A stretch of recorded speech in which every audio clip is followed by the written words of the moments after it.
Pada suatu hari di mana sang mentari terang benderang, namun tak lama kemudian nampak asap hitam datang yang merusak pemandangan dan membuat banyak orang risau. Tak lain mereka adalah penjajah Belanda. Kedatangannya pun membuat keadaan tak lagi menyenangkan.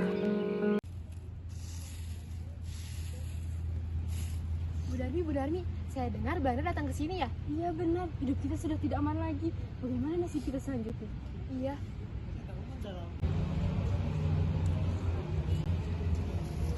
Haha, tunduklah kalian pada Ai. Kalau tidak, your host dan isinya akan menjadi milik kami. Ya Tuhan, kami akan tunduk pada Tuhan. Haha, bagus. Baby please, ambilkanlah mereka sembako. Oke, baby. Siapa di sini yang kalian paling hormati? Tuhan Imam Bonjol. Hei, siapa dia? Seharusnya akulah yang kalian paling segani di sini. Ini untuk kalian. Dan sekali dengar ada dua kaum yang bisa kita manfaatkan ini ya. Baik Tuhan, kami pergi dulu Tuhan. Haha, ide bagus baby. Good, very good. Sekarang tugas kita adalah menghasut kedua kaum tersebut. Kita adu domba mereka. Baiklah, ayo kita jalankan rencananya. Tempat lain, tuanku Imam Bonjol dan Sentot sedang jalan di pemukiman penduduk dan bertemu dengan kaum hitam.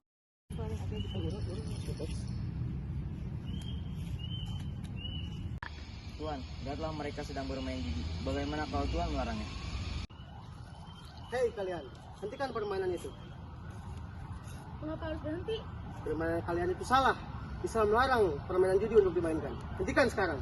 Tidak, ini tradisi kami. Ya, benar. Ini tradisi kami. Hentikan, atau Tuhan akan melaknat kalian, wahai kaum adat. Pergi kalian jika kalian hanya melarang kami. Pergi. Baiklah, kami akan pergi dan tidak akan memaksa kalian untuk berhenti. Baiklah, jika itu keinginan kalian. James berjalan-jalan dan bertemu dengan Sentot dan Darmi. Benarkah itu Tuhan? Kalau kau tidak percaya, ambillah uang ini. Seperti yang sudah direncanakan oleh Kelly dan James, mereka mengadu domba kaum putih dan kaum hitam. Dengan selembar uang penuh kepalsuan yang James berikan, membuat kaum putih percaya setiap perkataan yang James katakan. Berani betul mereka mengatakan seperti itu tentang kita. Tempat lain, Kelly sedang menghasut kaum hitam. Sama dengan cara James, hati kaum putih dan kaum hitam berapi-api setelah mendengar perkataan dari orang Belanda tersebut. Setelah selesai menghasut, mereka berdua bertemu. Aku harap mereka tak ada domba dengan kata-kata tadi. Iya baby. Sekarang kita tinggal tunggu saja apa yang akan terjadi dari dua kaum tersebut. Ya, kita tinggal menunggunya. Karena terhasut, Darmi dan Dewi bertemu saat mereka berjalan. Namun perdebatan mereka membuat kaum masing-masing jadi panas dan terjadi perang antara kaum. Apa maksud kalian menghancurkan nama baik kaum putih? Kalian yang menyebarkan gosip kaum hitam kepada penduduk. Kalianlah yang sudah menghina nama baik kaum kami. Kalianlah yang menghina kami. Aku akan melaporkanmu pada Tuan Imam Bonjol karena telah menghina kaum putih. Baiklah, jika itu yang kau laporkan pada Imam Bonjol, aku akan mengadukanmu kepada pemimpin kami. Saat itulah, kaum Pari dan kaum adat sudah saling membenci hingga menjadi perang karena telah terhasut oleh kata orang Belanda tersebut. Namun dalam peperangan ini, kaum Pari mengalami kemenangan di mana-mana hanya untuk menyadarkan kaum hitam bahwa yang mereka lakukan itu adalah kesalahan. Saya harap kita jangan panas karena saling perbedaan agama dan yang disebabkan oleh Darmi dan Dewi kemarin. Dan kamu ingin kita membuktikan siapa yang benar dan tidak dengan cara berperang. Apakah kamu takut menghadapi kaum adat sehingga kamu takut jika kita berperang? Aku tidak takut untuk berperang, tapi kita biasa menyelesaikan ini dengan baik-baik. Banyak bicara kau. Serang! Peperangan pun terjadi. Tuan, kita harus segera mundur karena banyak pasukan kita yang gugur. Baiklah, semuanya mundur. Pasukan semua mundur. Karena kekalahannya, kaum hitam yang dipimpin oleh Tuanku Hitam memerintahkan meminta bantuan kepada Belanda di Padang. Belanda pun sangat bahagia karena keinginan mereka untuk dapat menguasai Minangkabau akan berhasil. Saya dari kaum hitam bertujuan untuk menyampaikan bahwa kami mengalami kekalahan menghadapi kaum Padri. Jadi kami memerlukan bantuan Tuan untuk menghadapi kaum Padri. Ya, kami akan membantu kalian, tetapi tidak dengan peperangan. Tapi akan ada perjanjian dengan kaum kalian, dengan kaum putih, agar kalian hidup aman. Terima kasih Tuan, saya pergi dulu. Selamat malam. Ya, selamat malam. Akhirnya mereka meminta bantuan kepadaku. Inilah kesempatanku untuk menghancurkan kaum putih. Kemudian kaum hitam menguasai daerah ini. Ya, inilah saatnya saya. Bagaimana jika kita membuat pertemuan antara kedua kaum tersebut dan membuat perjanjian pembagian perbatasan? Bagus Bram, kau pergi ke kaum hitam dan kalian pergi ke kaum putih. Bilang, kita akan mengadakan pertemuan. Baik Tuan.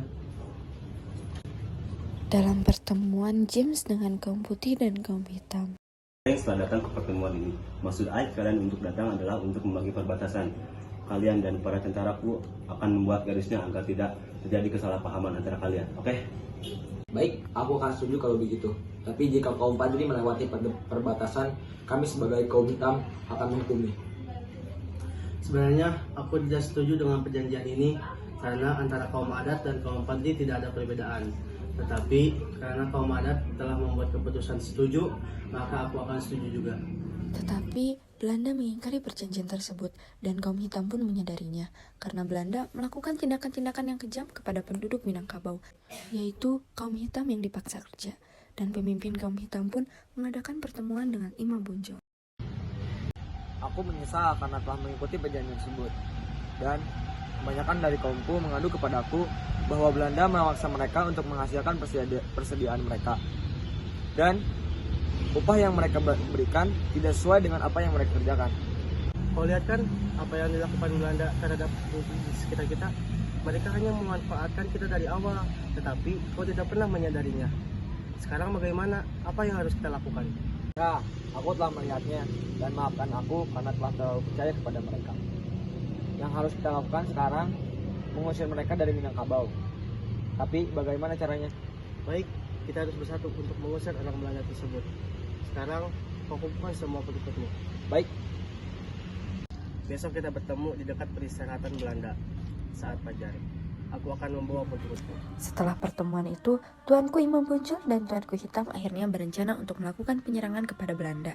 Dalam peperangan ini, Belanda mengalami kesulitan menghadapi kedua golongan tersebut. Semuanya sudah berkumpul? Sudah. Kaum adat dan kaum Padri apakah sudah siap? Siap! Senang! Apa yang terjadi di luar, Bram? Kita diserang Tuan. Sebaiknya Tuan dan Kelly pergi dari sini sebelum mereka masuk dan membunuh Tuan. Kau ikutan denganku. Baik Tuan. Setelah lama bersembunyi, James pun mengirim Bram meminta bantuan dari pihak Belanda yang berada di Pulau Jawa. Kita telah mengalami kekalahan melawan kedua tim tersebut.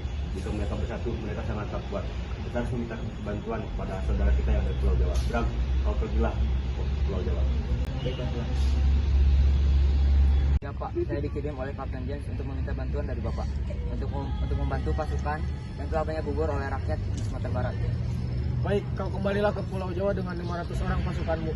Pasukan siapkan kapal untuk pergi ke Sumatera Barat. Siap, Pak. Terima kasih Pak Tris. Tuan, saya sudah membawa pasukan sebanyak 500 dari Pulau Jawa. Bagus. Kita akan menyerang kedua kaum itu tanpa ampun besok. Baik Tuan. Tuan, Imam Bonjol berhasil kabur. Kurang ajar. Dan bagaimana Tuan Hitam itu? Apakah dia ikut juga? Tidak, dia sudah gugur di dalam peperangan. Bagus. Akhirnya kita menang. Setelah mendapat bantuan dari pihak Belanda di Pulau Jawa, Belanda berhasil menguasai Pulau Sumatera Barat. Tetapi Tuanku Imam Bonjol dan pengikutnya berhasil meloloskan diri dari pihak Belanda dan melanjutkan perjuangannya.